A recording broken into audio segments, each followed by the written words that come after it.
Masdan ang iyong paligid sa mga gilid-gilid. Iba't ibang senaryo ang iyong mapapansin. Di mo mapagkakaila katotohanan ng buhay. Kailangan ng kalinga, sila ngayon naghihintay. Saan mo man ipali ang iyong pangitain, di ba't sa iyong damdamin ikaw ngayon naninindim? Di mo mapagkakaila katotohanan ng buhay. Kailangan ng kalinga, sila ngayon naghihintay. Love lang, pairalin sa buhay. Diyak na bibigay ang iyong pagmamahal. Love lang, huwag kalilimutan sa puso ng iyong buhay. Ika'y nagmamahal. Tayo'y magsama-sama, magkaisa sa pag-ibig ni Jesus. Tayo'y magmamahalan, magdadamayan sa tanging ngalan niya. Kusang bubukas na lang ang iyong puso upang ipadama at maranasan nila. Huwag mong pigilan ang iyong damdamin na sila'y iyong pansinin. Kailangan ng kalinga, sila ngayon naghihintay.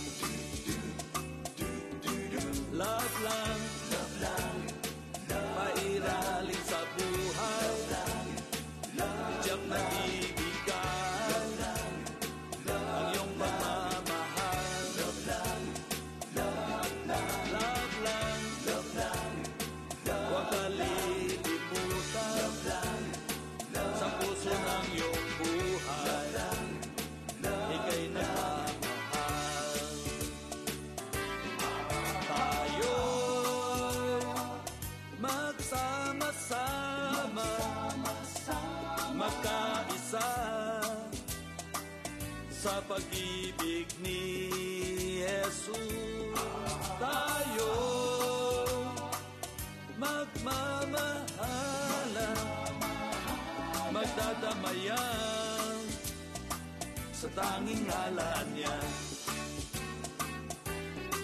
Love lang, love lang, love lang, love lang, love lang, love lang, love lang.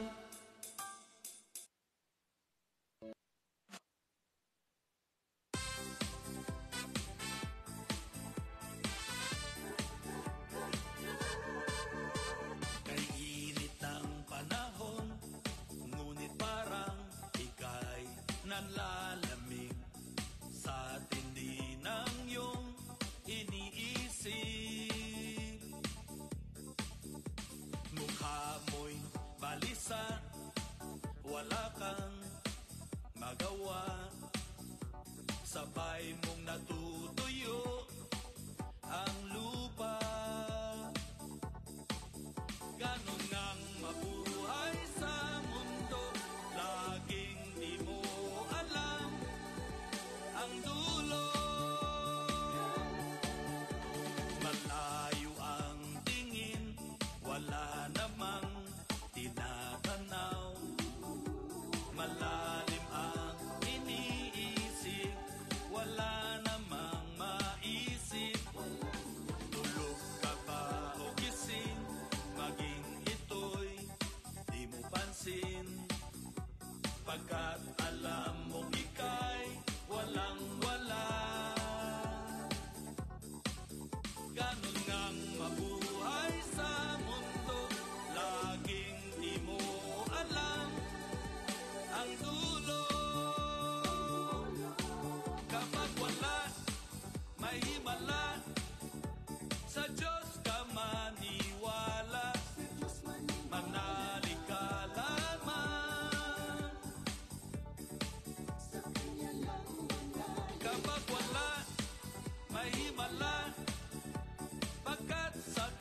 kanya nagmumula, ang wala sa kanya'y may himala.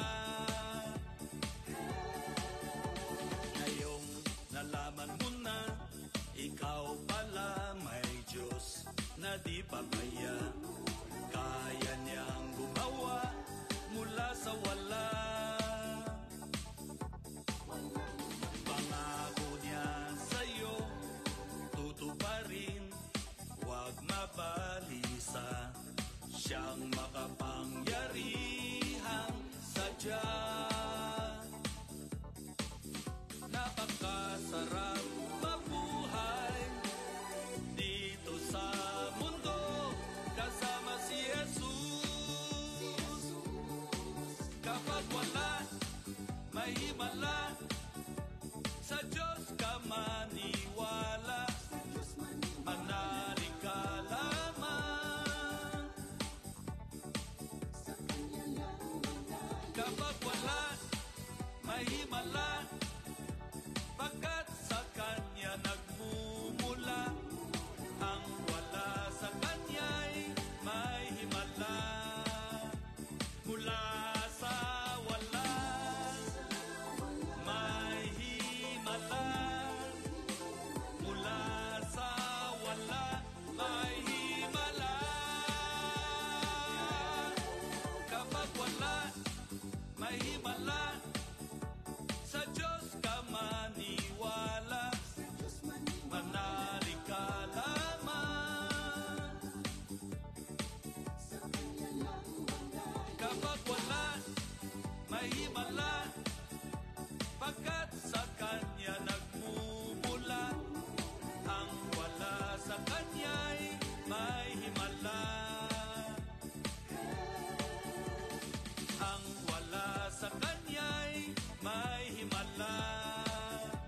Mula sa wala.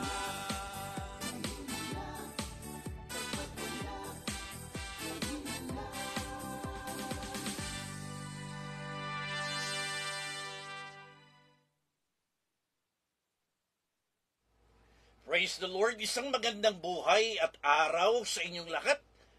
So good morning, beautiful. Sa lahat po ng ating mga ka-GMB, isang magandang pinagpalang araw ng Thursday. Sa ating ikalawang araw ngayong linggo ng ating GMB FB Live, Day 129.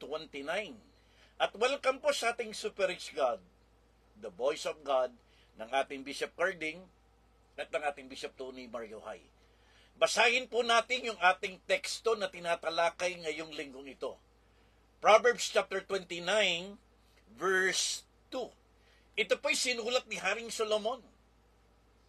At kilala nating lahat si Haring Solomon ang pinakamatalinong tao na nabuhay sa balat ng lupa. And I believe walang papantay sa kanyang katalinuhan at kanyang karunungan. Pakinggan po natin ang kanyang karunungan at ang kanyang payo. When the righteous are in authority, the people rejoice. But when a wicked man rules, the people groan. Diyos po ang magpapala ng kanyang buhay at mabisat makapangyarihang salita ng Diyos. Alam po natin ngayong araw po ay abala na ang marami nating mga kababayan, ang mga kandidato, at maging mga supporter ng ating kandidato. Sapagkat sa darating na October 30, gaganapin po natin ang ating barangay SK election 2023. Isang tanong bilang pasimula po ng ating GMB. Sino po sa inyo ang gustong magalak ngayong barangay SK election 2023? Ang sagot, iboto po natin yung tama. Iboto po natin yung matutuwid.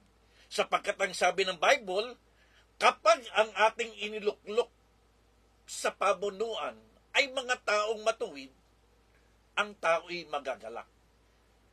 Subalit kapag ang ating iniluklok sa pamunuan at kapangyarihan ay taong masasama, ang bansa ay magluluksa. Kaya kung ayaw po natin na panibagong 6 na taon sa ating barangay, kasama na ang ating mga kabataan, na tayong lahat ay magdiwang at magalak, iboto ang tama. Iboto ang matuwid. At kung ayaw naman nating magluksa ang ating bayan, huwag iboto ang mali at huwag iboto ang masama. So ngayon po'y talakayin po natin yung part 2 ng ating paksang transformational leadership. Nakita po natin the 3 important characteristic of transformational leadership: a man of faith, a man of faithfulness, and a man of fruitfulness. Makadiyos, matapat, at mabunga.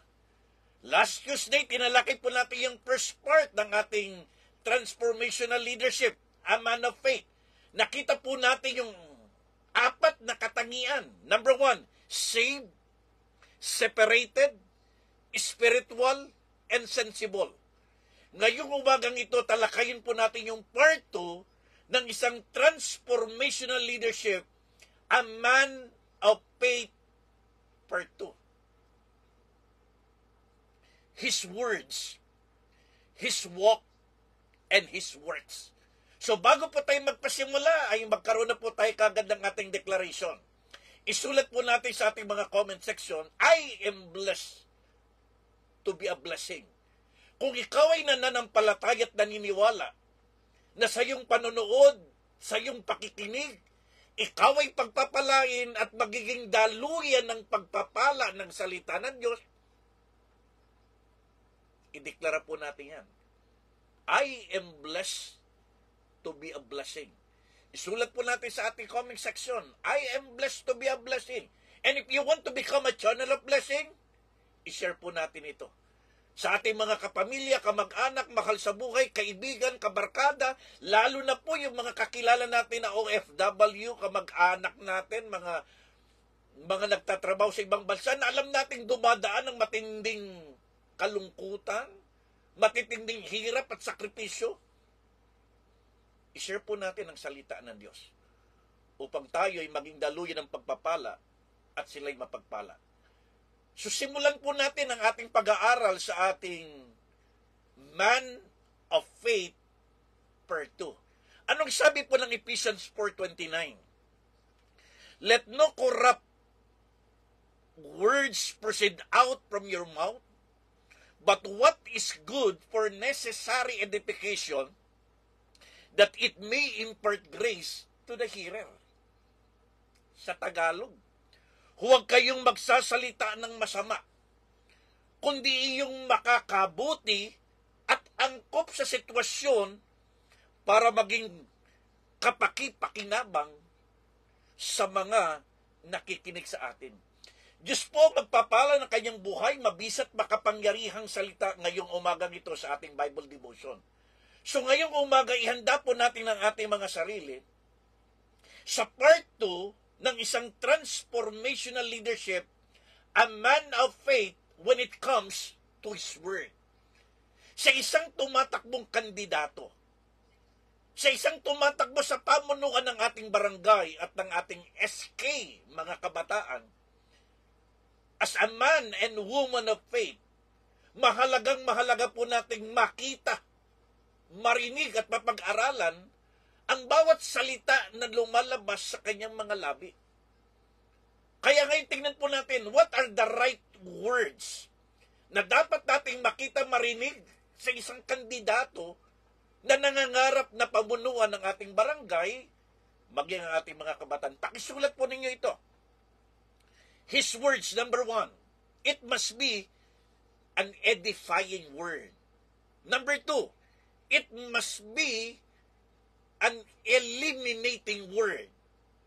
And number 3, it must be an exemplifying word. Again, ulitin po natin. The words of a man or woman of faith in our transformational leadership, edifying words, eliminating words, exemplifying words. Bantayan po natin ang mga salitang lumalabas sa ating mga kandidato, lalo ngayong eleksyon na ito. Sabi nga ng mga ngaral, out of the abundance of the heart, the mouth speak. Mahuhuli mo ang isda sa kanyang bibig. Malalaman natin ang ating kandidato ay tama o mali, matuwid o masama. Pakinggan po natin ang bawat salita na lumalabas sa kanilang labi, especially kapag sila po ay nangangampanya na sa ibabaw ng entablado, kapag sila'y nagsasalita, pwede po nating batayan ng pagiging matuwid, pagiging masama, pagiging tama, at pagiging mali ang bawat salita na lumalabas sa kanilang mga bibig. So kung handa na po tayong lahat, pakilabas po natin ang ating ballpen, papel, lapis at notebook. Sa mga high-tech, yung ating mga notepad, iPad, because we believe that note takers are world changers. Simulan po natin ang ating Bible devotion ngayong araw ng Thursday. Transformational leadership, when it comes to His Word, number one, His Word must be an edifying words. Sulat niyo po sa inyong comment section, edifying words. Anong sabi po ng verse 29? But what is good for necessary edification? Kung ano yung mabuti at angkop sa sitwasyon. Ang unang magandang katangian na dapat nating makita at marinig sa ating mga ipinapanalangin, sa ating mga sinusuportahan at pinipiling kandidato para tumakbo sa ating barangay SK election na talagang tutulungan po nating maluklok sa kapangyarihan. Number one, meron siyang tinatawag na edifying words. Na bawat salitang lumalabas sa kanyang labi ay mga salitang mabuti at angkop sa sitwasyon. Ano ba ibig sabihin ng tinatawag nating edifying words? There must be purity in His Word. There must be purposeful encouragement in His Word. And there must be a positive communication in His Word. Pag sinabi nating edifying words, purity, purposeful, and positive word, merong kadalisayan, bawat salitang lumalabas sa kanyang labi ay hindi lamang salita na para bang isang pangako na madali niyang malimot. Dapat bawat salitang lalabas sa kanyang labi ay may kadalisayan at may katotohanan. Purposeful. Dapat bawat salitang kanyang bibitawan, lalo na yung kanyang mga ipapangako, ay talaga pong nakaplano. At yun ang layunin niya, nagagampanan niya, kung sakaling siya'y mananalo. At pangatlo, positive. Ang isang tunay na matuwid at tamang leader, hindi siya kailangang manira. Hindi siya kailangang mambatikos ng kanyang kapwa politikang kalaban para lang siya manalo. So tandaan po natin dito, edifying words must be pure, purposeful, and positive. Tandaan po natin, ang sabi po ng aklat ng Kawikaan, life and death is in the power of our tongue. Our word has the power to build and to destroy, to give life and to give death. Ingatan po natin yung mga tumatakbong politiko at politika ngayon, yung mema. Alam niyo ibig sabihin ng mga memang politiko? Yung mema sabi lang, magsasalita yan, mangangampanya yan, pero mga mema. Magsasalita lang sila pero walang kwenta at walang kabuluhan. Kaya nga mahalaga na pakinggan po natin ang bawat salitang lalabas sa ating mga kandidato. It must be an edifying word. Itinuturo sa atin ang salita niya the importance of edifying words because we are called to use our words as an encouragement and upliftment. Lalo ngayon sa panahon natin talagang napakahirap. Kailan lamang patuloy ang taas ng gasolina, patuloy ang taas ng bigas, pero hindi naman tumataas ang ating sweldo. Sabi nga sa isang pag-aaral, yung ating income ay napakalayo sa ating lifestyle kung ito po ay magiging batayan ng ating pamumuhay. Na yung sinusweldo nating mga Pilipino ay napakakapos na kapos kapag itinapat po sa pamumuhay nating lahat. Kaya mahalagang mahalaga ng mga kandidatong ito ay talagang puno ng salitang nakapagpapalakas, nakapagpapatibay, nakapag-i-encourage kahit tayong lahat ay dumadaan sa matitinding problema at pagsubok. Alam niyo, sa panahon natin ngayon, napakadali. It's so easy to slip in a negative conversation or gossip. Wag ho tayong boboto sa isang kandidato na kapag nagsalita ay puro paninira. Na kapag nagsalita, puro chismis. Na kapag nagsalita, may masabi lamang. Mas mahalagang kapag siya'y nagsasalita, ay puno ng pag-asa, puno ng inspirasyon, puno ng pananagumpay sa gitna ng mga laban na ating pinagdadaanan. We should strive to speak words that are beneficial, compassionate, and constructive. Iwasan din po natin yung mga leaders na nakikisawsaw lamang sa issue. Tandaan po natin, ang ating mga barangay at SK officers ng ating bayan, hindi ho sila mga marites ng bayan. Iwasan po natin ang mga pinuno na puro marites, puro chismis, gossip, paninira, ang kanilang mga sinasalita. Bantayan po natin ang unang katangian ng isang pinunot politika sa ating barangay SK election. When it comes to his word, there must be an edifying word. So tanong uli, kamusta na ang ating kandidato kapag siya'y nagsasalita? Mapapakinggan ba natin at maririnig ba natin sa kanya mga edifying words?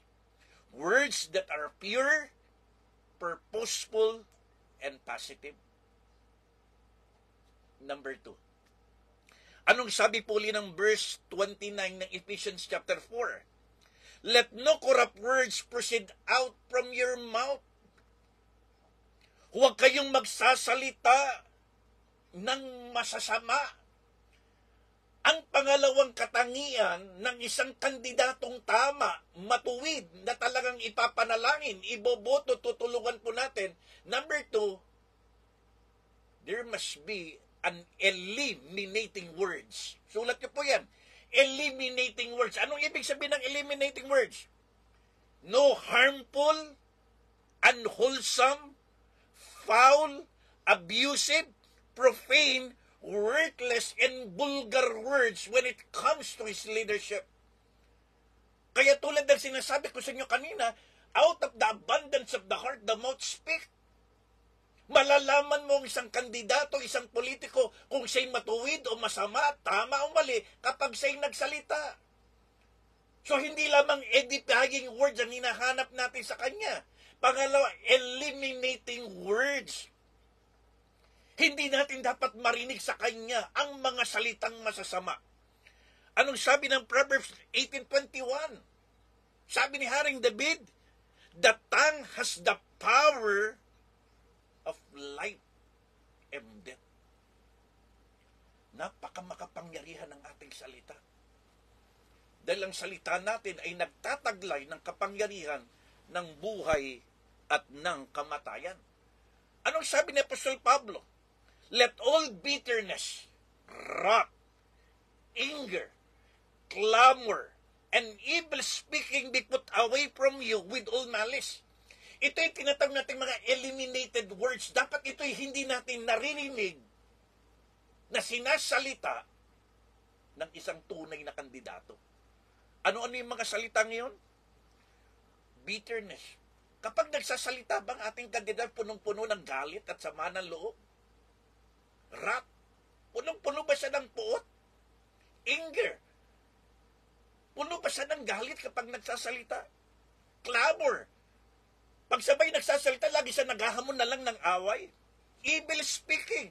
Puro masasama ang ginagamit ng salita laban sa kanyang kaaway. Kaya sabi doon, put away it from you. Abstain from all eliminated words.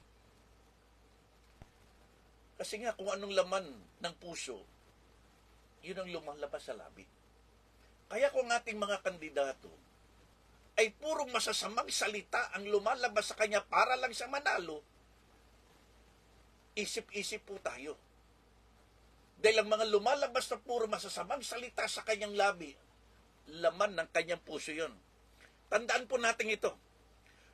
Having a profound impact, every negative words or positive words have a profound impact not only in our lives but even to the lives of those who hear us. Bawat mapanirang salita, hindi lamang ito nakakaapekto sa atin.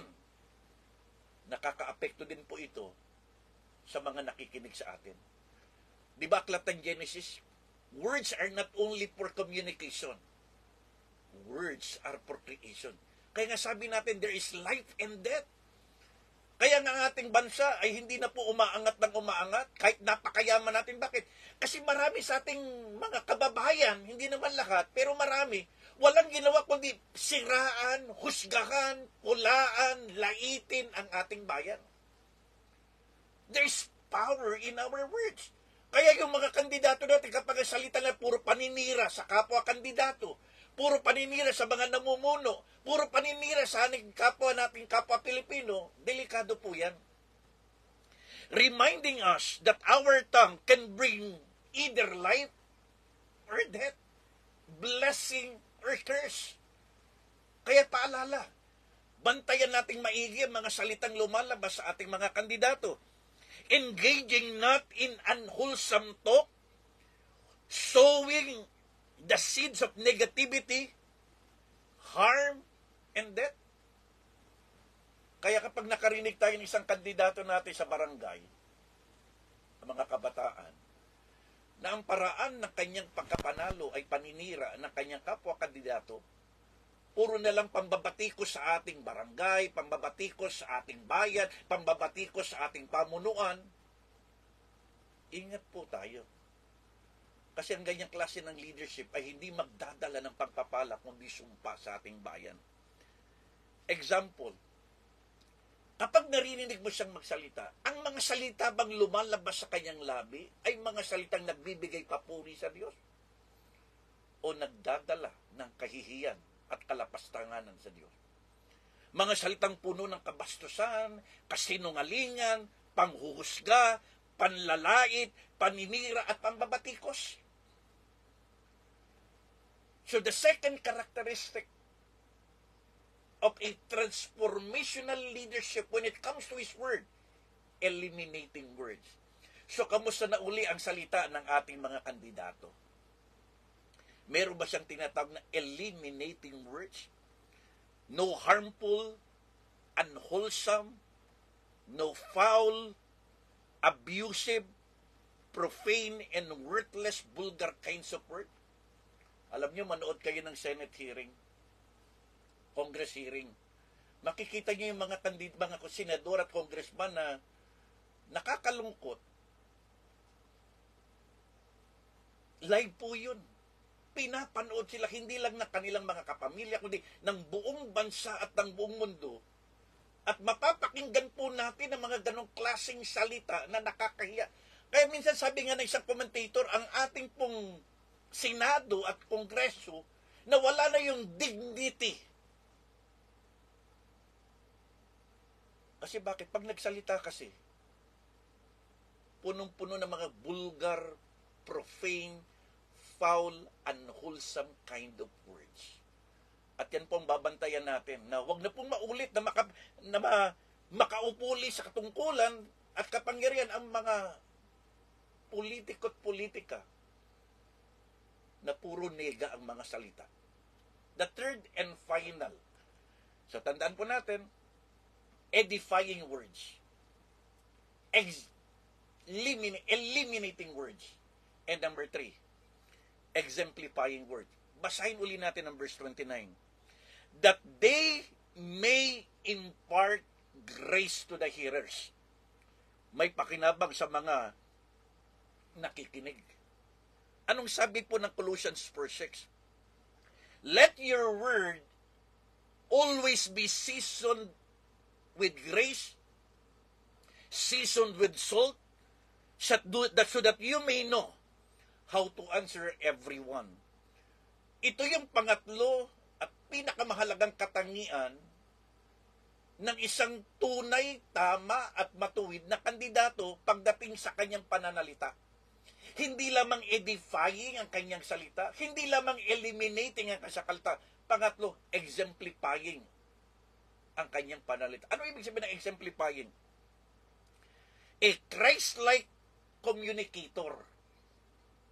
Words of grace, words of blessing, words of inspiration. Dapat ang mga salitang napapakinggan daw natin sa kanila, sabi ng Biblia, may pakinabang sa mga nakikinig. Modeling our communication full of grace. Hindi naman ibig sabihin ng full of grace ay mambobola po yan. Hindi ho yan nagbobola. Siya'y nagsasalita ng katotohanan pero puno ng biyaya. Showing love, patience, even in challenging situation. Na kahit ang bansa natin ay dumadaan ng matitinding economic crisis, sufferings, pero kita mo, bawat salitang lumalabas sa kanya ay puno ng biyaya. Yun ang sinasabi ng Biblia, words that are full of grace. Mararamdaman pa rin natin sa kanya pag siya'y nagsalita ang pagmamahal niya sa Diyos, pagmamahal niya sa bayan, at ang pagmamahal niya sa kanyang kapwa Pilipino at bawat Pilipino. Ano yung pangalawa sa doon? Seasoned with salt. Just as the salt enhances flavor of food, our words should add flavor to our conversation. Yun ang ibig sabihin ng exemplifying word, tulad ng asin. Kapag siya inilalagay mo sa lahat ng klase ng pagkain, sumasarap, nagkakaroon ng lasa. Alam niyo po ba na lahat ng klase ng pagkain, pang mahirap, pang mayaman, sa mga hotel o kaya sa mga talipapa lamang, kapag walang asin, walang lasa. Pare-pareho lang silang walang lasa. Gaano man kamura, gaano man kamahal ang pagkain, kapag wala siyang asin, walang lasa at walang kwenta. Pero pag nalagyan mo ng asin, sumasarap. Yun ang ibig sabihin ng exemplifying word. Na kapag siya'y pinapakinggan mo, gaano man katindi ang pinagdadaanan ng bansang Pilipinas, gaano man katindi ang pinagdadaanan ng bawat barangay, gumaganda, sumasarap at nagkakaroon tayo ng pag-asa. Words that are full of grace and words that are seasoned with salt. Ingat po tayo sa ganitong mga klase ng politiko, yung mga toxic na politiko. Anong ibig sabihin ng toxic? Huwag tayong boboto sa mga politikong toxic kung magsalita. Anong ibig sabihin ng toxic? Puro nega, puro criticism lang, mahilig mamuna pero hindi marunong mamuno. Puro pambabatikos, paninira, pagrerwelga, pag-strike, pero hindi naman marunong kumilala at magpasalamat at magpuri sa magaganda at matatagumpay na plano ng gobyerno. Walang ginawa kundi manira lamang. Ang tawag yung mga toxic. So yung pangatlong katangian ng isang kandidatong tutulungan at susuportahan at ipapanalangin natin ay isang transformational leaders when it comes to His Word, exemplifying, full of grace, seasoned with salt. So pangatlong tanong, kamusta uli ang iyong kandidato?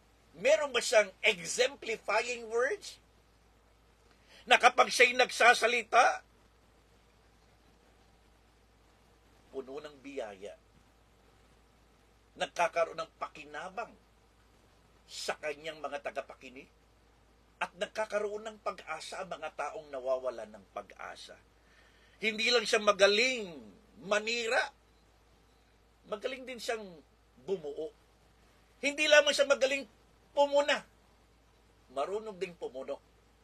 Hindi lamang siya magaling mambatikos, magaling din siyang pumuri. So tandaan po natin, sa aking pagwawakas, remember the importance of using our words to build, to uplift, and to encourage. Number 2, strive to eliminate unwholesome talk. And number 3, choose to exemplify a Christ-like communication in all our interaction. So, i-wrap up natin. A transformational leadership, when it comes to His Word, checkin niyo po yung number 1. Meron siyang edifying words. Number 2, meron siyang eliminating words. At number 3, meron siyang exemplifying words. So kung tayo po'y pinagpala ng salita ng Diyos, don't be content of just being blessed. Be a channel of blessing. Level up. Kapatid, kaibigan, kung nais mong maranasan ang pag-ibig ng Diyos, nais mong maranasan ang plano ng Diyos, nais mong maranasan ang kapangyarihan ng Diyos, hindi politika ang katugunan. Si Jesus po ang katugunan. Kaya kung nais mong maranasan ang pagmamahal, pagpapala at kapangyarihan ng Diyos, subukan mong tanggapin si Kristo. Sabihin mo lang, Panginoong Jesus, patawad po sa aking mga pagkakasala. Patawad po sa aking mga kamalian. Sumasampalataya kung ikaw ang bugtong na anak ng Diyos na napako, namatay at muling nabuhay bilang kabayaran ng aking mga kasalanan. Tinatanggap kita bilang Panginoon, tagapagligtas at Diyos ng aking buhay. Baguhin mo ko, Panginoon. At gamitin mo kong daan ng iyong pagmamahal, daan ng pagbabago, at daan ng kaligtasan. Sa pangalan ni Jesus. Amen. So sa lahat po ng mga kapatiran po natin na manonood, kung kayo pinagpala, level up. Do not be content of just being blessed. Always be a channel of blessing. So sa ating pagpapatuloy, nais ko lang pong magbigay ng mga praise report. Ito po yung mga answered prayer sa mga nakalipas na araw na ating pinanalangin. So una, nais po nating papurihin ng Panginoon sa panalangin po ni Ate Joanne Dogilio, sapagkat ang kanyang father nagkaroon na po ng trabaho. Matagal niya pong pinagpipreya, kaya purihin ng Diyos sa trabahong ibinigay ng Diyos sa father po ni Ate Joanne Dogilio. At praise report din po kay Ate Ruth Valerio, sapagkat nagkaroon na po uli, naibalik na, naikabit na uli ang kuryente ng Meralco sa Kalambahay. Purihin po ang Panginoon. Papuri din sa panalangin ni Ate Rochelle Balakit sa safe travel ng kanyang asawa na bumalik na po ng Qatar, at safe travel din ng kanyang in-law sa CDO. Purihin po ang ating Diyos sa buhay. Praise report din kay Kuya Matt Malyari, sapagkat siya po ay nakalabas na sa ospital. Salamat, Panginoon, sapagkat at last, pinagaling mo po si Kuya Matt. At siyempre, praise report kay Jaslyn Ramiscal, fit to work, handang-handa ng magtrabaho. And then kay para sa akin po, at kay Pastor Noemi, kahapon kami po, for the very first time, for more than 30 years, salamat sa buhay po ng ating mga pastoral, sa ating mga core leaders, members, and workers na sumuporta po sa amin para magkaroon kami ng tinatag nating APE, Annual Physical Examination. Salamat po. After more than 30 years, naranasan po namin yung APE. Nice din po nating batiin ang lahat ng ating mga birthday celebrant ngayon. Happy birthday po kay Ate Rose Gaspar. Nag-birthday po siya noong September 4. Anthony Milo, September 5. Kay Kagawad Obet Javier, September 5. Ate Mabel Padilla, happy birthday Ate Mabel. Purihin ang Panginoon. Kay James Fernandez, September 6. At September 8, Kuya Adrian Kaluya. Happy birthday, Kuya Adrian. Yan po yung ating kapitbahay dito sa Barangay Olympia. September 9, Richard Ganilato, ang ating pong officer ng Sama BMPC. Kuya Richard, happy birthday. At siyempre po kay Kuya Bernie Coriano sa New Zealand, happy birthday, September 9. Ate Leia Cruz ng Vendors Association, happy birthday. At kay Ate Marge Lim, September 10, happy birthday. So happy birthday sa lahat. At siyempre po sa lahat ng mga viewers natin, listener, nagbe-birthday, happy birthday po. At ngayon po ay manalangin tayo. Meron tayong mga importanteng panalangin. Samahan niyo po ako sa ating panalangin. Panginoon, Salamat sapagkat kami mayroong isang Diyos ng himala, Diyos na makapangyarihan sa lahat, that to those who believe, nothing is impossible. Sinabi mo sa amin, Panginoon, be anxious for nothing, but in all things, by prayer and supplication, let our request be made known unto God. Kaya sa oras pong ito, Lord God, Father, we pray para kay Ate Rosel. Lord, ang dalangin po namin kay Julius and Rubisola, Lord, complete divine healing in the mighty name of Jesus. Lord, saan man naroon, Lord God, si Kuya Julius, si Ate Ruby, Lord, iunat mo yung mapagpala at makapangyariang kamay. And Father, I pray, declare, and claim divine healing kay Ate Ruby at kay Kuya Julius. Lord, dalangin din po namin si Ate Nene, Lord God, para sa kanyang asawa, si Arnold Paharon, Lord, na nasa ospital. Lord, we pray for your complete divine provision, complete divine health, strength, and healing. Lord, iparamdam mo sa buhay po ni Ate Nene, nakasama mo siya, at ayaw mo, Lord, gumawa ka ng himala sa katawan po ng kanyang asawa, at maranasan niya ang kumpletong himala ng kagalingan in the mighty name of Jesus. Lord, dalangin din po namin Sister Sally po, ang asawa po ni Dr. Arnold Carandang. Lord, we pray and we declare complete divine healing, complete divine provision, Lord. More than, mahigit milyon na po ang kanilang gastusin, Father. But we pray, Lord God, that we have a supernatural God who will provide ng lakat ng financial need dito. At lakat ng pangangailangan po ni Sister Sally, Lord, complete divine health, complete divine healing, complete divine strength in the name of Jesus. Lord, patuloy din namin idinadalangin sa iyo, Panginoon, ng aming Project Jabez. Idinadalangin po namin, O Diyos, na ikaw ang kukumpleto ng lakat ng pangangailangan ng aming church at ikaw din ang ihipo ng lakat ng gagamitin mo para sa aming Project Jabez in Jesus' name. Lord, dalangin din po namin yung aming Prayer House Church Mission Program. Dalangin po namin, Lord God, sa bawat barangay, sa bawat tahanan, sa bawat syudad, bawat tahanan, sambahan, bawat pamilya, kapilya, at maging online at on-site, Lord God, madala po namin ang paghahari ng Diyos sa bawat puso ng bawat Pilipino. Lord, gamitin mo ang aming mga tahanan para maging bahay panalanginan at bawat bahay bilang bahay panambahan. Lord, dinadalangin din po namin yung Barangay SK Election 2023. Lord, sa lahat ng mga tumatakbong kandidato po namin, samahan mo po sila, Lord God. Balutan mo sila ng iyong kapangyarihan, ilayo mo silang lahat sa anuman disgrasya, panganib, anumang aksidente, Lord. Dalangin po namin ang isang peaceful, righteous, and holy election, O God.